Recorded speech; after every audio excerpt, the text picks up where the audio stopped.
नमस्कार। खबरों के इस बुलेटिन में तुहाडा स्वागत है। मैं हाँ रमनजीत कौर चहल। हुण पेश ने इस बुलेटिन दीआं मुख खबरां। प्रधानमंत्री ने देशव्यापी कोविड टीकाकरण मुहिम की कीती शुरू। चंडीगढ़ विच भी कोविड टीकाकरण मुहिम के पहले पड़ाव तहत किया जा रहा है टीकाकरण।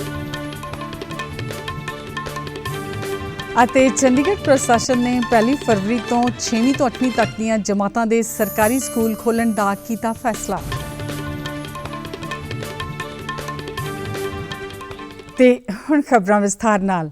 देश विच अज कोविड-19 टीकाकरण मुहिम शुरू हो गई है।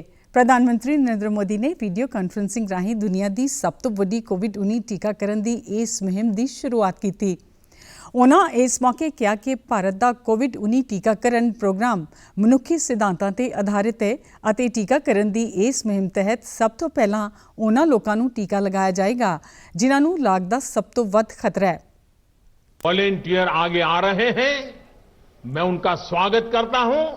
और भी अधिक वॉलंटियर्स को मैं अपना समय इस सेवा कार्य में जोड़ने के लिए जरूर आग्रह करूंगा। हां, जैसा मैंने पहले कहा, मास्क, 2 गज की दूरी और साफ सफाई ये टीके के दौरान भी और बाद में भी जरूरी रहेंगे। टीका लग गया तो उसका अर्थ ये नहीं कि आप कोरोना से बचाव के दूसरे तरीके छोड़ दें। अब हमें नया प्रण लेना है, दवाई भी कड़ाई भी। उन्होंने दस्सिया कि मुहिम के पहले पड़ाव तहत 3 करोड़ लोगों का टीकाकरण किया जाएगा। प्रधानमंत्री ने कोविड-19 का टीका बनाने विच लगे विज्ञानिकों की शलाघा करदियां कहा कि इन्ने घट समय विच देश विच 2 तैयार करना माण दी गल है। बड़े स्तर का टीकाकरण अभियान पहले कभी नहीं चलाया गया है। ये अभियान कितना बड़ा है, इसका अंदाज आप सिर्फ पहले चरण से ही लगा सकते हैं। दुनिया के 100 से भी ज्यादा ऐसे देश हैं जिनकी संख्या 3 करोड़ से कम है और भारत वैक्सीनेशन के अपने पहले चरण में ही 3 करोड़ लोगों का टीकाकरण कर रहा है। दूसरे चरण में हमें इसको 30 करोड़ की संख्या तक ले जाना है। जो बुजुर्ग हैं, जो गंभीर बीमारी से ग्रस्त हैं, उन्हें वो अगले चरण वाले चरण में टीका लगेगा। उन्होंने दस्सिया कि भारत विच बने टीके विदेशों विच बने टीकिਆਂ नालों सस्ते ने, पर देश के टीकिਆਂ की गुणवत्ता विच कोई कमी नहीं है। प्रधानमंत्री ने कहा कि विज्ञानिकों ने देश विच बने टीके नूं प्रभावां तो संतुष्ट होने तो बाद ही इसकी मंजूरी दी है। उन्होंने लोगों नूं टीके बारे अफवाहां अते दुष्प्रचार तो बचने की अपील भी की। अफवाहें, दुष्प्रचार से बचकर रहना है। भारत के वैज्ञानिकों को और वैक्सीन से जुड़ी हमारी विशेषज्ञता पर दुनिया का ये विश्वास made in India corona vaccine में और मजबूत होने वाला है। प्रधानमंत्री ने दस्सिया कि टीके दीयां 2 खुराकां लेना है और दोनों खुराकां विच तकरीबन 1 महीने का अंतर होना चाहिए है। उन्होंने दवाई भी कड़ाई भी दा मंत्र देंदे हुए लोगों को अपील की कि वैक्सीन की पहली खुराक लैण तो बाद भी वो मास्क और समाजिक दूरी के नियमों की पालना करन। श्री मोदी ने कहा कि भारत आत्मविश्वास और आत्मनिर्भरता नाल कोविड महामारी नाल निपटिया है। भारत ने जिस तरह नाल इस बीमारी नूं नजिठण लई कार्रवाई की है, उसकी दुनिया भर में शलाघा हुई है। उन्होंने दस्सिया कि पिछले वरे 17 जनवरी नूं पहली एडवाइजरी जारी की गई सी। इस तो बाद लगाया गया जनता कर्फ्यू महामारी खिलाफ समाज के संजम और अनुशासन की प्रीख्या सी। उन्होंने कहा कि जनता कर्फ्यू ने जनता नूं लॉकडाउन लई तैयार किया। उन्होंने कहा कि इतिहास विच इस तरह का इन्ने वड्डे पद्धर ते टीकाकरण अभियान पहला कदे नहीं चलाया गया। ਉਹਨਾਂ ਦੱਸਿਆ ਕਿ ਕੋਵਿਡ ਟੀਕਾਕਰਨ ਦੇ ਦੂਜੇ ਪੜਾਅ ਤਹਿਤ 30 ਕਰੋੜ ਲੋਕਾਂ ਨੂੰ ਟੀਕੇ ਲਗਾਉਣਗੇ। ਪ੍ਰਧਾਨ ਮੰਤਰੀ ਨੇ ਕਿਹਾ ਕਿ ਅਸੀਂ ਆਤਮ ਨਿਰਭਰਤਾ ਅਤੇ ਆਤਮ ਵਿਸ਼ਵਾਸ ਨਾਲ ਟੀਕਾਕਰਨ ਮੁਹਿੰਮ ਨੂੰ ਮਜ਼ਬੂਤ ਕਰਨਾ ਹੈ। ਕੇਂਦਰੀ ਸਿਹਤ ਮੰਤਰੀ ਡਾਕਟਰ ਹਰਸ਼ਵਰਧਨ ਕੋਵਿਡ-19 ਟੀਕਾਕਰਨ ਦੀ ਸ਼ੁਰੂਆਤ ਮੌਕੇ ਦਿੱਲੀ ਦੇ ਏਮਸ ਵਿੱਚ ਹਾਜ਼ਰ ਹੋਏ। ਡਾਕਟਰ ਹਰਸ਼ਵਰਧਨ ਨੇ ਇਸ ਮੌਕੇ ਕਿਹਾ ਕਿ ਦੇਸ਼ ਦੇ ਲੋਕਾਂ ਦੀ ਹਿੱਸੇਦਾਰੀ ਅਤੇ ਪ੍ਰਧਾਨ ਮੰਤਰੀ ਨਰਿੰਦਰ ਮੋਦੀ ਦੀ ਅਗਵਾਈ ਹੇਠ ਕੋਵਿਡ-19 ਖਿਲਾਫ ਜੰਗ ਵਿੱਚ ਸਫਲਤਾ ਮਿਲੇਗੀ ਅਤੇ ਵੈਕਸੀਨ ਸੰਜੀਵਨੀ ਦੀ ਤਰ੍ਹਾਂ ਕੰਮ ਕਰੇਗਾ। Going to the final Sanjeevani in our last leg fight against COVID. Turn this battle into ultimate victory. ਉਹਨਾਂ ਨੇ ਕੋਵਿਡ ਦਾ ਟੀਕਾ ਲਗਾਉਣ ਵਾਲਿਆਂ ਨੂੰ ਵਧਾਈ ਦਿੱਤੀ।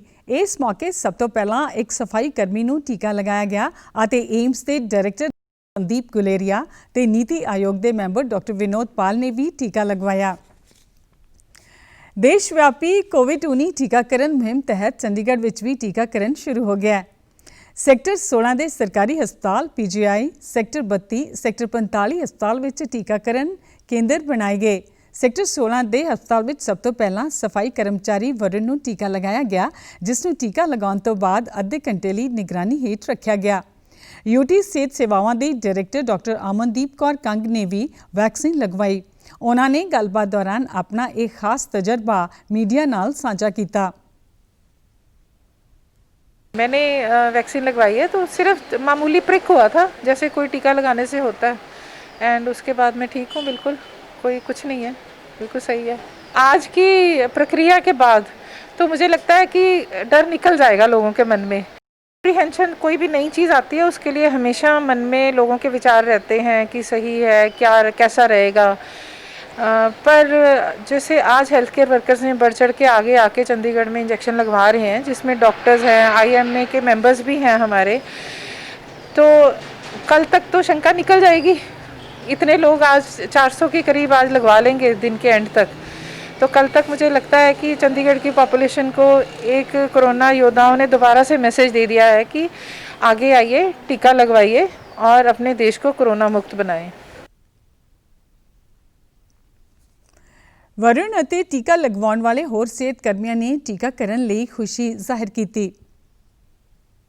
से 20 और 30 मिनट के बीच में बिठा दिया गया था कि इसके अंदर कुछ होता है, मतलब कि आपको तो बता देना, तो कुछ ऐसा वैसा नहीं हुआ। I was among the first few persons vaccinated और वैक्सीनेशन हुई। यहाँ पे अरेंजमेंट बहुत अच्छा था, एवरीथिंग वाज वेरी स्मूथ और वैक्सीनेशन में कोई दिक्कत नहीं आई, कोई पेन नहीं, वेरी कंफर्टेबल। और उसके बाद भी मेरे को 20-22 मिनट हो गए हैं इंजेक्शन लगे। I am not feeling anything, I am very comfortable, everything is normal. अभी मैं वैक्सीन लगवा के आई हूँ, तो मुझे बहुत अच्छा लग रहा है वैक्सीन लगवा के, क्योंकि मुझे कोविड हुआ था 24 दिसंबर को, तो मुझे तो लगवानी ही थी। तो अगर मुझे नहीं भी होता तो भी मैं लगवाती, बट अच्छा लग रहा है। मैं सबको चाहती हूँ कि सब लगवाएं इसको। PGI ਵਿੱਚ ਵੀ ਕੋਵਿਡ ਟੀਕਾਕਰਨ ਮੁਹਿੰਮ ਚੱਲ ਰਹੀ ਹੈ, ਜਿਸ ਤਹਿਤ ਸਭ ਤੋਂ ਪਹਿਲਾਂ ਬੱਚਿਆਂ ਦੇ ਡਾਕਟਰ ਨੂੰ ਟੀਕਾ ਲਗਾਇਆ ਗਿਆ। ਉਹਨਾਂ ਨੇ ਹੋਰਨਾਂ ਨੂੰ ਵਿਗਿਆਨ ਤੇ ਭਰੋਸਾ ਕਰਨ ਅਤੇ ਟੀਕਾ ਲਗਵਾਉਣ ਦੀ ਅਪੀਲ ਕੀਤੀ। PGI ਦੇ ਡਾਇਰੈਕਟਰ ਪ੍ਰੋਫੈਸਰ ਜਗਤ ਰਾਮ ਇਸ ਮੌਕੇ ਹਾਜ਼ਰ ਸਨ। ਉਹਨਾਂ ਨੇ ਇਸ ਮੌਕੇ ਦਿੰਦਿਆਂ वैक्सीनेशन संबंधी अफवाहों तो सुचेत रहने की अपील की।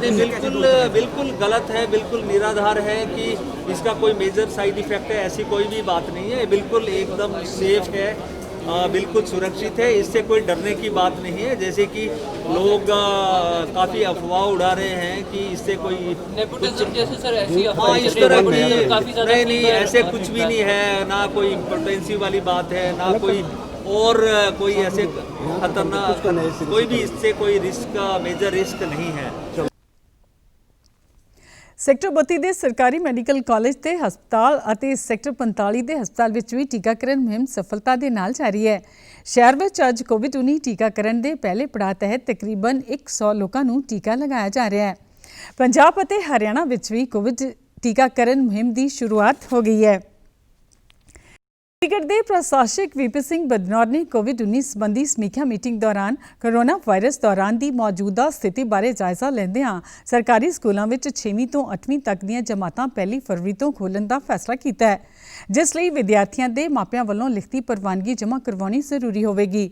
इस तो इलावा क्लासां विच हाज़री समय कोविड संबंधी जारी केंद्र सरकार ਦੀਆਂ हदायतों की पालना करना भी लाजमी होगा। प्रशासक ने हदायत की है कि कोविड-19 वैक्सीन की 1000 डोज PGI चंडीगढ़ को दी जाए। PGI के डायरैक्टर प्रोफैसर जगत राम ने जानकारी दी कि कोरोना वायरस के 66 मरीज नेहरू हस्पताल एक्सटेंशन में जेरे इलाज ने और PGI को मिलने वाली वैक्सीन की डोज में मोहरी कतार में काम करने वाले सेहत कामियां का टीकाकरण किया जाएगा। सेहत सेवावां की डायरैक्टर डॉक्टर अमनदीप कंग ने दस्सिया कि 12000 डोज वैक्सीन दियां हासिल हुईयां ने अते शुरुआती दौर 5300 लोगों को टीके लगाए जाएंगे। प्रशासक ने नगर निगम को हुक्म दिते ने कि उन्हां व्यक्तियों की लिस्ट तैयार की जाए जिन्हां दा दूसरे पड़ाव तहत टीकाकरण तैयार करना है। श्री बदनौर ने शहर के विकास कार्यों को मुकम्मल करने वास्ते नवे चुने मेयर और उन्होंने टीम को पूरा सहयोग देने की गल आखी। डिप्टी कमिश्नर ने दस्सिया कि कोविड-19 संबंधी हदायतों की उलंघना करने वाले 38206 लोगों के चलान कटे गए हैं। प्रशासक के सलाहकार मनोज प्रीदा ने मीटिंग दौरान जानकारी साझी की कि 13 पिंडों के विकास लिए ग्रांट जारी करने को मंजूरी दे दी गई है। पेट्रोल सांभ संभाल मुहिम तहत लोगों को पेट्रोल बचाने बारे जागरूक करने वास्ते महीना भर चलने वाली मुहिम सक्षम 2021 की शुरुआत की गई है। चंडीगढ़ के सैक्टर 26 विच Mahatma Gandhi state institute of public administration विच शुरू इस मुहिम का आगाज़ पंजाब के ट्रांसपोर्ट प्रमुख शिव प्रसाद वालों वैब मीटिंग दौरान किया गया। पेट्रोलियम कुदरती गैस मंत्रालय वालों देश भर विच ईंधन को सुरक्षा रखने बारे मुहिम चलाई जा रही है। तेल उद्योग के सूबा पद्धरी कोआर्डीनेटर और Indian oil corporation limited Chandigarh के कार्यकारी डायरैक्टर सुजॉय चौधरी ने कहा कि 1991 में कुदरती साधना की सांभ संभाल बारे मुहिम शुरू की गई, जिस तहत बहुत सारे प्रोग्राम किए गए। ਅਤੇ सक्षम 2021 मुहिम तहत नागरिकों को कॉन्फ्रेंसां, नाटकों और पेंटिंग मुकाबलियां और कई होर साधना राही ईंधन की सांभ संभाल और कुदरती सोमियां का चंगे वातावरण लिए महत्व बारे लोगों को जागरूक किया जाएगा। वो संरक्षण क्षमता महोत्सव है जो कि हम सक्षम के नाम से जानते हैं। PCRA के अंतर्गत ministry of petroleum and natural gas का एक विभाग है PCRA, वो इस एक्टिविटीज़ को करता है। माध्यम है ऑयल मार्केटिंग कंपनीज, वो इस सबको इम्प्लीमेंट करते हैं। नुक्कड़ नाटक जो है इसका उद्देश्य सिर्फ एक दूसरे ढंग से अपनी बात लोगों तक पहुंचाना है, बिकॉज कई बार ऐसा होता है कि विजुअल जो होता है उसका इम्पैक्ट ज़्यादा होता है। संरक्षण क्षमता महोत्सव 2021 उसका जो मुख्य उद्देश्य है वो है जनसाधारण तक पेट्रोलियम उत्पादों के संरक्षण के बारे में जानकारी पहुंचाना। इसमें मुख्य रूप से पेट्रोलियम उत्पादों के संरक्षण के बारे में जन जागरण को जागरूक करने की प्रक्रियाएं होती हैं। बच्चों वालों इस मुहिम में वड्डी गिनती में हिस्सा लिया जा रहा है। इस मौके होर कई सीनियर अधिकारियों वालों पेट्रोलियम उत्पादों की सांभ संभाल बारे विचार साझे किए गए। लोगों को पेट्रोल की सांभ संभाल संबंधी जागरूक करने लिए एक वैन को झंडी दे के रवाना भी किया गया।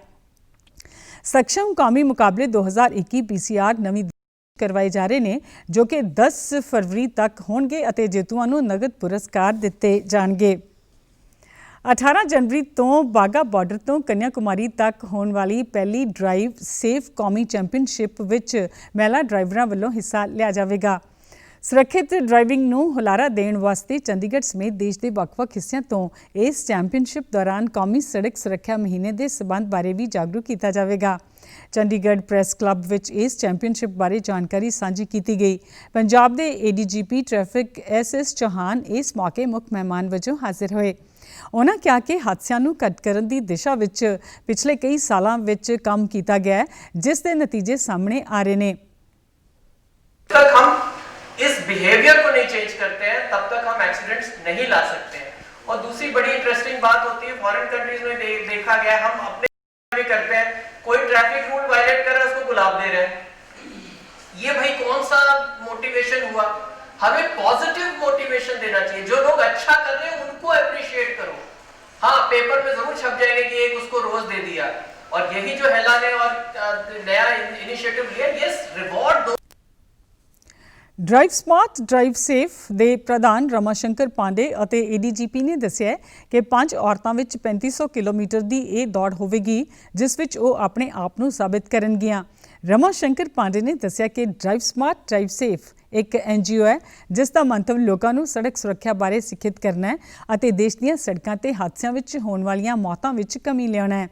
ਉਨ੍ਹਾਂ ਦੱਸਿਆ ਕਿ ਅਟਾਰੀ ਬਾਗਾ ਤੋਂ ਸ਼ੁਰੂ ਹੋਣ ਤੋਂ ਬਾਅਦ ਇਹ ਕੌਮੀ ਰੈਲੀ ਚੰਡੀਗੜ੍ਹ ਵੀ ਆਵੇਗੀ ਅਤੇ ਹਰ ਥਾਂ ਤੋਂ ਡਰਾਈਵਰ ਇਸ ਰੈਲੀ ਵਿੱਚ ਜੁੜਨਗੇ, ਜਿਸ ਲਈ www.indiaagainstrroadcrash.org ਤੇ ਲੌਗਇਨ ਕੀਤਾ ਜਾ ਸਕਦਾ ਹੈ। COVID-19 ਕਾਰਨ ਲਾਕਡਾਊਨ ਤੋਂ ਬਾਅਦ ਰੇਹੜੀ ਫੜੀ ਵਾਲੇ ਛੋਟੇ ਦੁਕਾਨਦਾਰਾਂ ਨੂੰ ਆਪਣਾ ਕੰਮ ਸ਼ੁਰੂ ਕਰਨ ਲਈ ਕੇਂਦਰ ਸਰਕਾਰ ਵੱਲੋਂ ਸ਼ੁਰੂ ਕੀਤੀ ਪ੍ਰਧਾਨ ਮੰਤਰੀ ਸਵਨਿਧੀ ਯੋਜਨਾ ਮਦਦਗਾਰ ਸਿੱਧ ਹੋ ਰਹੀ ਹੈ। ਪ੍ਰਧਾਨ ਮੰਤਰੀ ਸਵਨਿਧੀ ਯੋਜਨਾ ਤਹਿਤ ਸੜਕ ਕਿਨਾਰੇ ਕੰਮ ਕਰਨ ਵਾਲੇ ਲੋਕਾਂ ਨੂੰ 10,000 ਰੁਪਏ ਦਾ ਕਰਜ਼ਾ ਆਸਾਨ ਕਿਸ਼ਤਾਂ ਤੇ ਦਿੱਤਾ ਜਾਂਦਾ ਹੈ। ਸਰਕਾਰ ਨੇ ਇਸ ਯੋਜਨਾ ਤਹਿਤ 2022 ਤੱਕ 50 ਲੱਖ ਤੋਂ ਵੱਧ ਰੇਹੜੀ ਫੜੀ ਵਾਲਿਆਂ ਨੂੰ ਕਰਜ਼ਾ ਮੁਹੱਈਆ ਕਰਵਾਉਣ ਦਾ ਟੀਚਾ ਮਿੱਥਿਆ ਹੈ। ਪ੍ਰਧਾਨ ਮੰਤਰੀ ਸਵਨਿਧੀ ਸਕੀਮ ਤਹਿਤ ਚੰਡੀਗੜ੍ਹ ਵਿੱਚ ਵੀ ਲੋਕਾਂ ਨੂੰ ਲਾਭ ਮਿਲ ਰਿਹਾ ਹੈ। ਸੈਕਟਰ 47 ਵਿੱਚ ਮੋਟਰ ਮਕੈਨਿਕ ਦਾ ਕੰਮ ਕਰਨ ਵਾਲੇ ਸ਼ਕਤੀ ਨੇ ਵੀ ਇਸ ਸਕੀਮ ਤਹਿਤ ਕਰਜ਼ਾ ਲਿਆ ਅਤੇ ਉਸ ਨੇ DD ਨਿਊਜ਼ ਚੰਡੀਗੜ੍ਹ ਨਾਲ ਗੱਲਬਾਤ ਦੌਰਾਨ ਇਸ ਸਕੀਮ ਨੂੰ ਉਸ ਜਿਹੇ ਛੋਟੇ ਦੁਕਾਨਦਾਰਾਂ ਵਾਸਤੇ ਲਾਹੇਵੰਦ ਦੱਸਿਆ ਹੈ। जो परेशानी हुई थी हमारे को बहुत दिक्कत आई। हमारा 27 साल हो गए थे, वैसे कभी ऐसा मोड़ नहीं आया जो कि बहुत दुख की दौर से गुजरे हैं इस लॉकडाउन से। फिर इस भारत सरकार के ओर से हमें 10,000 का लोन मिला, उससे काफ़ी हमारी हेल्प हुई, उससे हमारी रोजी रोटी बढ़िया चली और दुकान में 4 पैसे का सामान डाल के हमने अपना गुजारा करा। भारत सरकार की ओर से बहुत बड़ी हेल्प के कारण से बहुत उनका आभारी हूँ, धन्यवाद उनका करता हूँ। ਪ੍ਰਧਾਨ ਮੰਤਰੀ ਸਵਨਿਧੀ ਸਕੀਮ ਤਹਿਤ ਕਰਜ਼ਾ ਸਮੇਂ ਸਿਰ ਮੋੜਨ ਵਾਲਿਆਂ ਨੂੰ ਵਿਆਜ ਵਿੱਚ ਸਬਸਿਡੀ ਵੀ ਦਿੱਤੀ ਜਾਂਦੀ ਹੈ ਅਤੇ ਪਹਿਲਾ ਕਰਜ਼ਾ ਸਮੇਂ ਸਿਰ ਮੋੜਨ ਵਾਲੇ ਵੱਧ ਕਰਜ਼ਾ ਲੈਣ ਦੇ ਹੱਕਦਾਰ ਬਣ ਜਾਂਦੇ ਨੇ। COVID-19 ਦਾ ਖਤਰਾ ਅਜੇ ਟਲਿਆ ਨਹੀਂ ਹੈ, ਇਸ ਲਈ ਸਭ ਨੂੰ ਬੇਨਤੀ ਹੈ ਕਿ ਬਾਹਰ ਜਾਣ ਵੇਲੇ ਮਾਸਕ ਜ਼ਰੂਰ ਪਾ ਕੇ ਰੱਖੋ, ਜ਼ਰੂਰੀ ਸਮਾਜਿਕ ਦੂਰੀ ਰੱਖੋ ਅਤੇ ਆਪਣੇ ਹੱਥ ਵਾਰ-ਵਾਰ ਸਾਬਣ ਨਾਲ ਧੋਵੋ ਜਾਂ ਸੈਨੀਟਾਈਜ਼ਰ ਦੀ ਵਰਤੋਂ ਕਰੋ। ਸਮੁੱਚੀ ਮਾਨਵ ਜਾਤੀ ਨੂੰ ਆਪਣੇ ਕਲਾਵੇ ਵਿੱਚ ਲੈ ਚੁੱਕਿਆ ਹੈ ਅਤੇ ਟੀਕਾ ਜਾਂ ਦਵਾਈ ਉਪਲਬਧ ਹੋਣ ਤੱਕ ਕੋਰੋਨਾ ਮਹਾਮਾਰੀ ਖਿਲਾਫ ਮਨੁੱਖਤਾ ਦੀ ਜੰਗ ਜਾਰੀ ਹੈ। ਅਜਿਹੇ ਸਮੇਂ ਸਭ ਤੋਂ ਜ਼ਰੂਰੀ ਹੈ ਸਾਵਧਾਨੀ ਅਤੇ ਬਚਾਅ।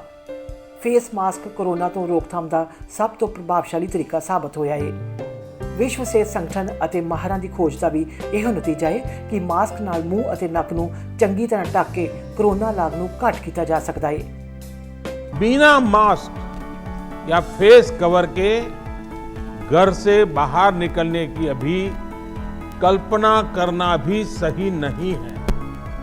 ये जितना खुद उस व्यक्ति के लिए खतरनाक है उतना ही उसके आसपास के लोगों के लिए भी। ਕੋਰੋਨਾ ਲਈ ਮਾਸਕ ਪਾਉਣ ਦੇ ਨਾਲ ਹੀ ਇਹ ਵੀ ਜ਼ਰੂਰੀ ਹੈ ਕਿ ਮਾਸਕ ਨੂੰ ਸਹੀ ਤਰੀਕੇ ਨਾਲ ਪਾਇਆ ਜਾਵੇ। ਬਹੁਤ ਲੋਕ ਮਾਸਕ ਨਾਲ ਨੱਕ ਅਤੇ ਮੂੰਹ ਨੂੰ ਸਹੀ ਢੰਗ ਨਾਲ ਨਹੀਂ ਢੱਕਦੇ, ਜਿਸ ਨਾਲ ਲਾਗ ਦਾ ਖਤਰਾ ਬਣਿਆ ਰਹਿੰਦਾ ਹੈ।